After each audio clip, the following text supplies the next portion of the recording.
അതോടൊപ്പം തന്നെ പരാതി ഉന്നയിച്ച ഇരകളുടെ പിതൃതുല്യമായി അവർ കണ്ടിട്ടുള്ള മുതിർന്ന രാഷ്ട്രീയ പ്രവർത്തകർ, പ്രതിപക്ഷ നേതാവ് ഉൾപ്പെടെയുള്ളവരോട് മുൻകൂട്ടി തന്നെ ഇത് സംബന്ധിച്ച പരാതി നൽകിയിരുന്നു.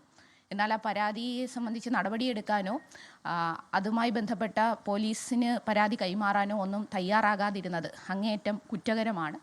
അതോടൊപ്പം തന്നെ ആരോപണ വിധേയനായ ഈ നേതാവിനെ ആശ്ലേഷിക്കുകയും കൂടുതൽ സ്ഥാനമാനങ്ങൾ നൽകുകയും ചെയ്യുന്ന സമീപനമാണ് കോൺഗ്രസ് നേതൃത്വം സ്വീകരിച്ചത്.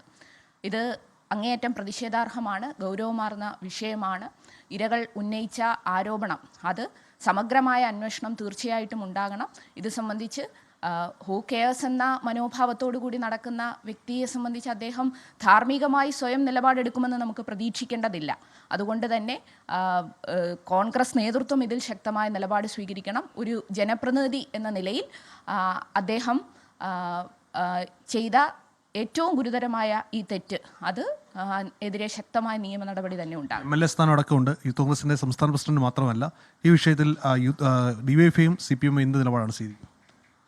ഒരു ജനപ്രതിനിധിയുടെ ഭാഗത്തു നിന്നും ഉണ്ടാകാൻ പാടില്ലാത്ത അനുഭവങ്ങൾ ഉണ്ടായി എന്ന നിലയിലാണ് പരാതികൾ ഉയർന്നു വരുന്നത്. തീർച്ചയായും പരാതി ഉയർന്നു വരുന്ന ഘട്ടത്തിൽ അത് സംബന്ധിച്ച് സമഗ്രമായ അന്വേഷണം പോലീസിൻ്റെ ഭാഗത്തു നിന്നുണ്ടാകും. അതോടൊപ്പം തന്നെ ഇത് സംബന്ധിച്ച് അദ്ദേഹത്തെ MLA ആയി നിശ്ചയിച്ച അല്ലെങ്കിൽ സ്ഥാനാർത്ഥിയായി നിശ്ചയിച്ച അദ്ദേഹത്തിന് പദവികൾ നൽകിക്കൊണ്ടിരുന്ന അദ്ദേഹത്തിൻ്റെ രാഷ്ട്രീയ പ്രസ്ഥാനം അത് ജനങ്ങൾക്ക് മുമ്പിൽ മറുപടി പറയുകയും വളരെ ശക്തമായ നിലപാട് രാഷ്ട്രീയ പാർട്ടി എന്ന നിലയിൽ സ്വീകരിക്കണം. ഒപ്പം ഒരു ജനപ്രതിനിധി എന്ന നിലയിൽ ഇതൊരിക്കലും ഉണ്ടാകാൻ പാടില്ലാത്ത സംഭവം തന്നെയാണ്.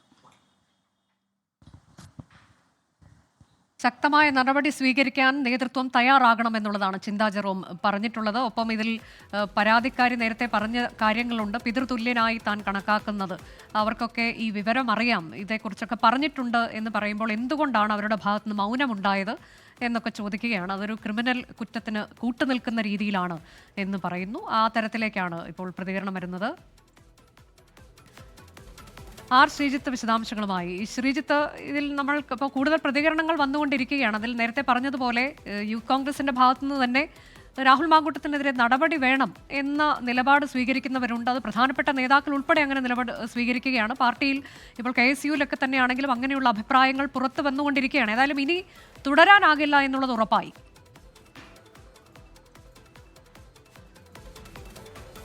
അനുജ, തീർച്ചയായും യൂത്ത് കോൺഗ്രസ് അധ്യക്ഷ സ്ഥാനത്ത് രാഹുൽ മാങ്കൂട്ടത്തിന് ഇനി പിടിച്ചു നിൽക്കാനാകാത്ത വിധമുള്ള സാഹചര്യമാണ് ഉണ്ടായിരിക്കുന്നത്. കോൺഗ്രസിലെയും യൂത്ത് കോൺഗ്രസിലെയും പ്രധാനപ്പെട്ട നേതാക്കളെല്ലാം രാഹുലിനെതിരെ നടപടി വേണം, മാതൃകാപരമായ നടപടി വേണം, ഈ സാഹചര്യത്തിന് ഇതിൻ്റെ ഗൗരവം ഉൾക്കൊണ്ടുള്ള നടപടി വേണമെന്ന ആവശ്യം ഉന്നയിച്ചു കഴിഞ്ഞു. അവർ പരസ്യ പ്രതികരണത്തിന് തയ്യാറാകാത്തത് ഇപ്പോൾ ഈ രാഷ്ട്രീയ അന്തരീക്ഷത്തെ മോശമാക്കണ്ട എന്ന് കരുതി തന്നെയാണ്. എന്നാൽ അത്തരം അഭിപ്രായം പാർട്ടി നേതൃത്വത്തോടെ പല നേതാക്കളും ഇതിനകം തന്നെ ഉന്നയിച്ചു കഴിഞ്ഞു. KPCC working president PC Vishwanath അടക്കമുള്ള നേതാക്കന്മാർ ഇപ്പോൾ തിരുവനന്തപുരത്തേക്ക് എത്തിയിട്ടുണ്ട്. പ്രതിപക്ഷ നേതാവ് അടക്കമുള്ളവരുമായി VC വിശ്വനാഥ് അടക്കം ചർച്ച നടത്തുമെന്നാണ് നമുക്കിപ്പോൾ അറിയാൻ കഴിയുന്നത്. അല്പം മുമ്പാണ് വിശ്വനാഥ് തിരുവനന്തപുരത്തേക്ക് എത്തിയത്. എന്തായാലും ചർച്ചകൾ വളരെ സജീവമായി നടക്കുന്നു. രാഹുൽ മാങ്കൂട്ടത്തിനെതിരെ നടപടി ഉണ്ടാകുമെന്ന് ഉറപ്പാണ്.